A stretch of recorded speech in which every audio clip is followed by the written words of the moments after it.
Assalamualaikum warahmatullahi wabarakatuh. Hai semuanya, perkenalkan nama saya Poppy Anissa, NIM 201410027, kelas Sistem Informasi 3A. Pada video kali ini, saya akan menjelaskan tentang materi Network Media pada mata kuliah Jaringan Komputer dan Komunikasi Data. Network Media terbagi menjadi 3 bagian, yaitu pertama, Copper Media, yang kedua, Fiber Optical Media, yang ketiga, Wireless.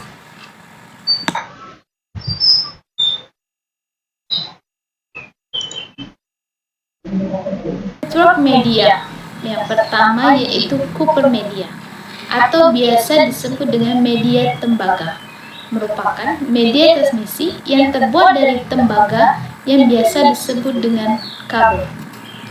Data yang terkirim melalui kabel dalam bentuk sinyal listrik digital. Media ini biasa digunakan untuk media penghubung dalam suatu jaringan karena ini sangat simpel dan mudah untuk diaplikasikan ke dalam komputer untuk menghubungkan komputer satu dengan komputer yang lainnya.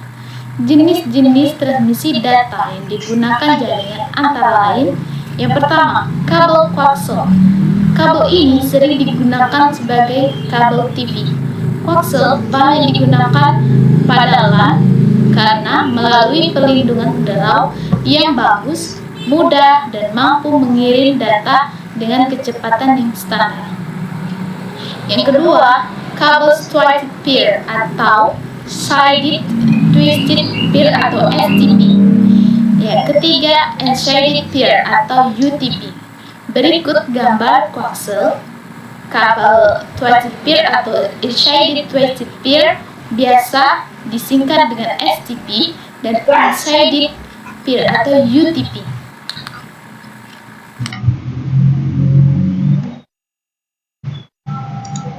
Berikut kelebihan dari Copper Media. Yang pertama, jarak jangkauan yang luas. Yang kedua, dapat digunakan untuk menyalurkan informasi sampai ke 900 kanal telepon. Yang ketiga, karena menggunakan penutup isolasi, maka kecil kemungkinan untuk terjadi interferensi dengan sistem yang lain. Yang keempat, sistem keamanan dan administrasi jaringan lebih baik.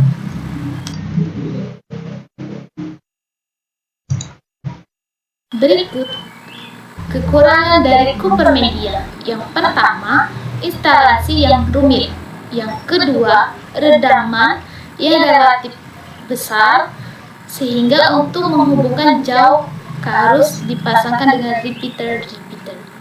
Yang ketiga, jika kabel dipasangkan di atas tanah, rawan terhadap gangguan fisik yang dapat berakibat putusnya hubungan. Network media yang kedua ialah Fiber Optical Media.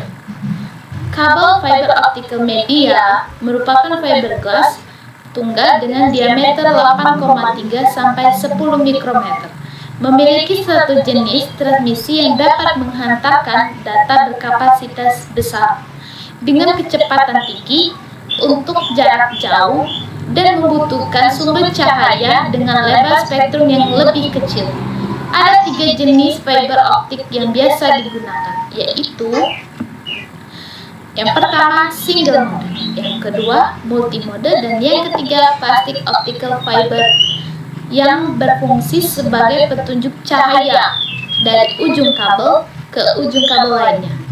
Dari transmitter receiver yang mengubah pulsa elektronik ke cahaya, dan sebaliknya dalam bentuk light emitting diode ataupun laser.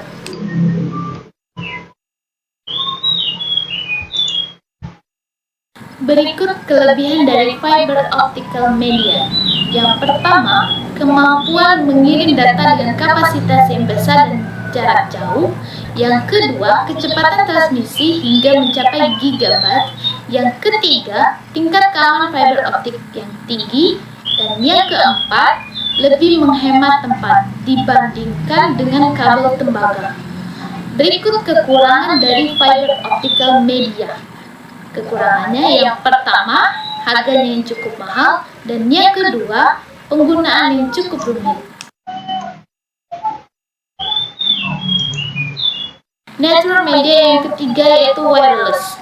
Media transmisi wireless menggunakan gelombang radio dengan frekuensi yang tinggi. Biasanya gelombang elektromagnetik dengan frekuensi 2,4 GHz dan 5 GHz. Data-data digital yang dikirim melalui wireless akan dimodulasikan ke dalam gelombang elektromagnetik ini. Fungsi wireless itu sendiri, yang pertama, pemakaian tidak dibatasi ruang jarak dan hanya dibatasi pada jarak jauh dari satu titik pemancar Wi-Fi. Yang kedua, pada sistem Wi-Fi mampu menjangkau area 100 feet atau 30 m radius. 3. Dengan Wi-Fi yang 54 Mbps agregat, yaitu jumlah bandwidth yang bersedia dalam dua arah, sehingga Anda benar-benar mendapatkan sekitar 10 atau 15 Mbps di setiap arah, sekali overheat dibawa keluar.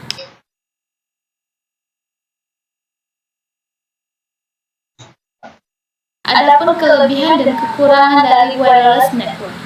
Kelebihannya yang pertama, dapat digunakan untuk komunikasi jarak jauh. Yang kedua, sangat dianjurkan untuk gedung yang susah dalam penginstalan kabel jaring. Dan yang ketiga, mudah dalam deteksi kesalahan. Kekurangannya, yang pertama, sulit diperoleh karena spektrum frekuensi terbatas. Yang kedua, biaya yang mahal. Dan yang ketiga, keamanan yang kurang terjamin. Keempat, transfer data lebih lambat dibandingkan dengan kabel lainnya. Baiklah, itu saja yang dapat saya sampaikan. Semoga bermanfaat. Lebih kurangnya saya mohon maaf. Kepada Allah saya mohon ampun. Billahi taufiq wal hidayah. Wassalamualaikum warahmatullahi wabarakatuh. Stay safe and stay healthy, guys.